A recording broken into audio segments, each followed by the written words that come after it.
ठाके रहती हैं और सुरुचि महल में रहती है। एक दिन महाराज शिकार खेलने के लिए गए, लौट के कुटिया पे आए।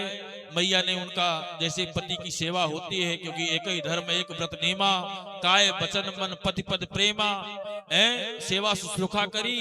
और जो आज तक भगवान की कृपा नहीं हुई वो भगवान की कृपा हो गई। मैया ने गर्भ धारण किया।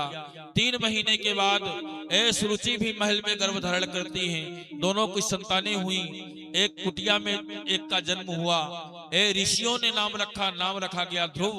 और महल में भी 3 महीने के बाद वहां भी सोहर गाया गया, बेटा हुआ। पंडितों ने ज्योतिषियों ने नाम रखा उत्तम। इस प्रकार से एक ही देखिए सब पिता के दोनों बेटे हैं, लेकिन दोनों का अलग अलग भाग्य है। सबका अपना अपना कारण है। अवश्य में भोक्तव्यम कृतम कर्म शुभाशुभम ना छेते कर्म जन्म कोटि शतैरपि। 100 करोड़ जन्मों तक वो पूर्व जन्म का कर्म पीछा करता है। जो जैसा कर्म किया है उसको ऐसा भोगना पड़ेगा। आपको बताऊं, अब वो उनका पालन पोषण वहीं जंगलों में हो रहा है। 5 साल की अवस्था हो गई ध्रुव जी की। एक दिन बच्चों के साथ खेल रहे हैं। आप जानते हैं बच्चे जल्दी प्रतिज्ञा करते हैं, अगर अपने बाप का सच्चा होऊंगा तो जीत के दिखाऊंगा। उन बच्चों ने कहा तुम्हारे बाप का पता ही नहीं है, तुम कौन अपने बाप के सच्चे हो। चोट लग गई। ध्रुव जी आए, मैया से पूछा। मैया ने बड़े जोर देने पर बताया ये जो राजा है वही तुम्हारे पिता हैं। पिताजी से मिलने गए, पूछे कि हमारी मैया ने क्या गलती की थी। मैं पिता का नाम भी नहीं ले सकता। और जब उत्तानपाद ने सुना बड़ा बेटा आया है तो वो भाव विभोर हो गए और गोदी में उठा लिया। सुरुचि को पता लगा। ये सब कथा सुन चुके, बस संक्षेप में सुना देता हूँ। वो आकर के कहती हैं जाओ भगवान का भजन करो, ऐसी तपस्या करो कि वरदान मिल जाए तो मेरे पेट से पैदा हो पुनः तो इस गोदी को प्राप्त कर सकते हो। और फिर आते हैं, सुनीति से पूछते हैं मैया भगवान कहाँ मिलेगा। वो कहती है कड़कड़ में है। जैसे दूध में मक्खन दिखाई नहीं पड़ता, लेकिन उस दूध को गर्म करके ठंडा करके जावन डाल के जब मथानी चलाओ तो उसमें से मक्खन निकल आता है। लेकिन है उस दूध के कड़कड़ में मक्खन, लेकिन निकालने की विधि होनी चाहिए।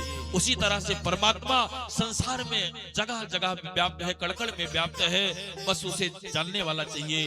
जर्रे जर्रे में है झांकी भगवान की, किसी सूझ वाले आंख की पहचान की। जर्रे जर्रे में वो झांकी है परमात्मा की, बस ये है आपकी आंख उस तरह होनी चाहिए जो आपको दिखाई पड़े। तो इस प्रकार से जो है समझाया। ध्रुव जी ने कहा तो भजन करने जाऊंगा। मैया ने कहा ना ना ना अभी तुम छोटे हो। समझ गए वात्सल्य है। रात्रि में जब मैया सो गई ध्रुव जी निकल पड़े। संतों ने कहा भगवान मिलेंगे नहीं। लोगों ने कहा क्यों नहीं मिलेंगे। देवताओं ने कहा भगवान मिलेंगे नहीं।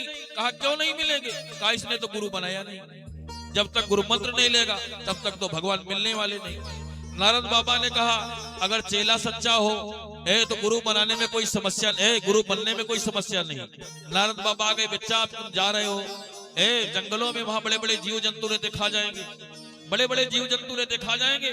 ध्रुव जी ने कहा जब पेट में थे तमाम कीड़े काटते थे, गंदगियों के बीच रहते थे, वहां पानी भरा रहता था, तब तो हमारी सांस नहीं फूली, कोई कीड़े काटने से मेरी मृत्यु नहीं हुई।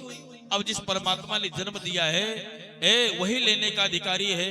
और वो जब लेना चाहेगा तो चाहे बहुत बड़ी बिल्डिंग में हो, शीशे के मकान में हो, और जब वो लेना चाहेगा बुलाना चाहेगा तो क्या कोई रोक पाएगा।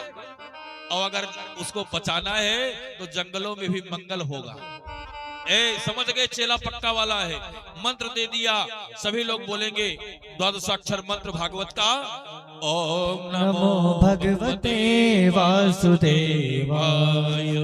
ओम नमो भगवते वासुदेवाय। वासुदेव